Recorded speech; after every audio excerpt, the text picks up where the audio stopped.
Buenas tardes a todos, mi nombre es Danielis Pérez y les voy a hablar sobre la enfermedad mental y el delito.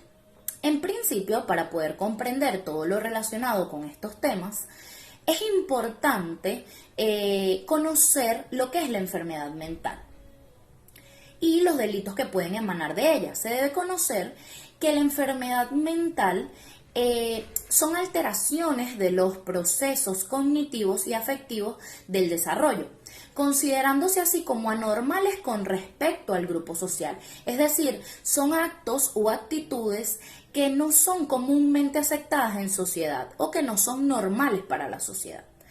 Hay elementos que alteran el equilibrio en el cual se mantienen o se deben mantener los enfermos mentales para poder tener una mejor calidad de vida o estar mejor integrados en sociedad. Uno de estos elementos son las drogas y el alcohol, los cuales alteran sus sentidos y harán que la funcionalidad del paciente se vea más afectada. Y es allí donde entran las conductas violentas, que a su vez pueden conllevar a la comisión de delito. Sin embargo, es importante acotar que existe una relación significativa entre la enfermedad mental y la violencia, es decir, con el simple hecho de tener este tipo de trastorno o enfermedad mental ya lo hace violento, pero estos elementos incrementan la violencia.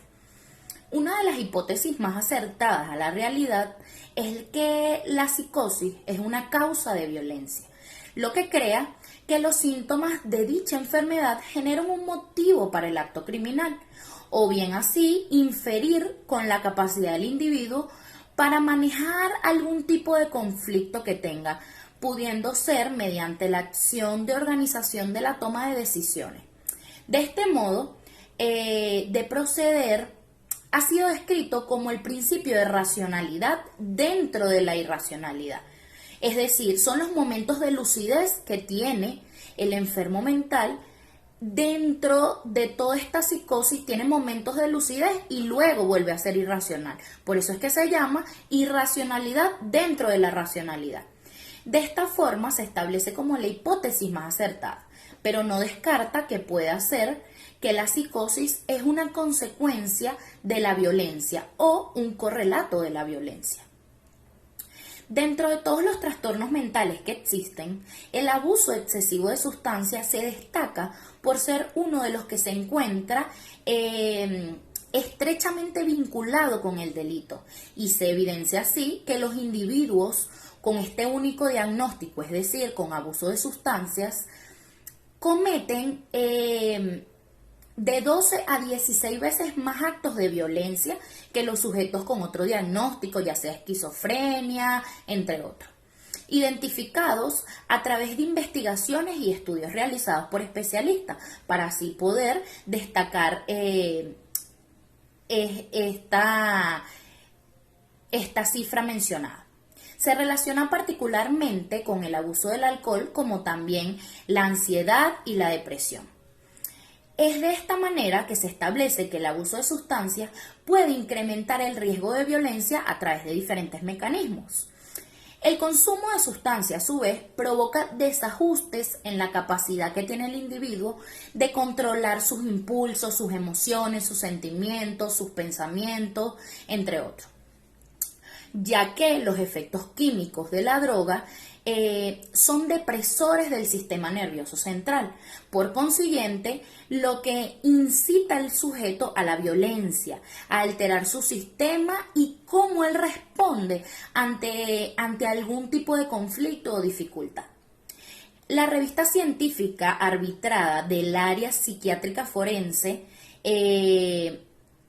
señala puntos importantes a conocer sobre los aspectos jurídicos penales de la enfermedad mental, estableciendo que la legislación venezolana exime de responsabilidad penal las causas de orden patológico natural y legal. El Código Penal venezolano, en su artículo 62, establece que no es punible el que realiza la acción quedándose dormido o en estado de enfermedad suficiente para privarlo de la conciencia o de la libertad de sus actos. Es decir, los estados mentales a que se refiere este artículo le corresponden determinarlos a un médico psiquiatra.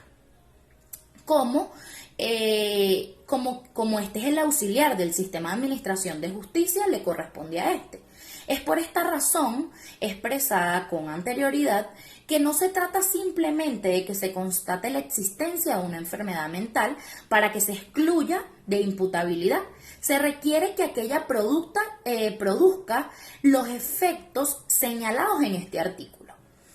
La enfermedad mental suficiente es una causa de orden patológico, excluyente de la imputabilidad, que impide a la persona que la padezca en algún momento dado de un hecho punible actuar con conciencia o libertad de sus actos. Sin embargo, es importante que señalemos que cuando el demente ejecuta un delito grave, el tribunal debe decretar la reclusión en uno de sus hospitales o establecimientos destinados a esta clase de enfermos, ya que es de peligro y de cuidado, del cual no pueden salir sin previa autorización. Si el delito no fuere tan grave o si no es el establecimiento adecuado, será entregado a un familiar de su confianza bajo la fianza de custodia, es decir, debe encargarse del cuidado y de que éste no cometa delito. La legislación venezolana, a su vez, también establece que no se trata simplemente de que se constate la existencia de esta enfermedad para que éste se excluya. Se requiere que dicha enfermedad produzca los efectos señalados, como lo mencioné con anterioridad, y estos efectos consisten en perturbar gravemente la capacidad de entender y que corresponden a la persona que para el momento del hecho pueda considerarse como sano de mente. No se trata de la privación o falta absoluta de tales facultades. Se trata de la comprobación de que el sujeto, por la enfermedad que padece, se encuentre privado de un sano juicio. De esta manera, se haga imposible de percibir y entender el significado ético-social para el enfermo, comprometido altamente con su percepción de la realidad. En cuanto al mencionado artículo 62 del Código Penal vigente, este recibe fuertes críticas de diversos autores, tanto negativas como positivas, con respecto a su formulación. Por otra parte, es importante plantear que establece el legislador como una enfermedad mental suficiente desde el punto de vista del psiquiatra forense, siendo esto un trastorno psíquico temporal o permanente en la cual no existe la capacidad de juicio, ni capacidad de raciocinio, ni capacidad de actuar libremente. De esta manera queda abierta lo que es una enfermedad suficiente. Es un tema de investigar y de establecer cómo en sí se puede determinar una enfermedad suficiente, una enfermedad mental suficiente. La anomalía en el funcionamiento psíquico que altera gravemente de manera permanente o transitoria del área del intelecto o la voluntad por parte de la personalidad del sujeto impide que éste goce del pleno uso de sus facultades durante su acto delictivo. Tener conocimiento de la situación basándose en la capacidad para distinguir lo lícito de lo ilícito, así como entender las consecuencias de sus actos, ya que se establece que dicho enfermo mental al momento de realizar el hecho punible no tiene capacidad para saber lo que está haciendo. Es importante conocer la raíz como tal de la teoría general del delito, la cual radica en los principios de fundamento, los elementos del hecho punible o de no estar presente en ninguna persona podría ser sancionada. Dichos elementos son el principio del acto, de legalidad, de tipicidad, de antijuricidad y el de culpabilidad.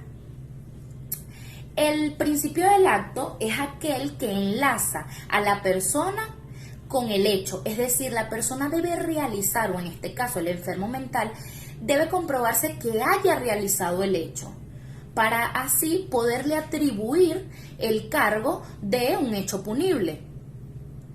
Sin acto humano no hay existencia de un elemento y dicha conducta pudiese quedar excluida, sin embargo, pueden existir hechos atípicos, como en los cuales no hubiera la voluntad de realizarlo o la falta de acción.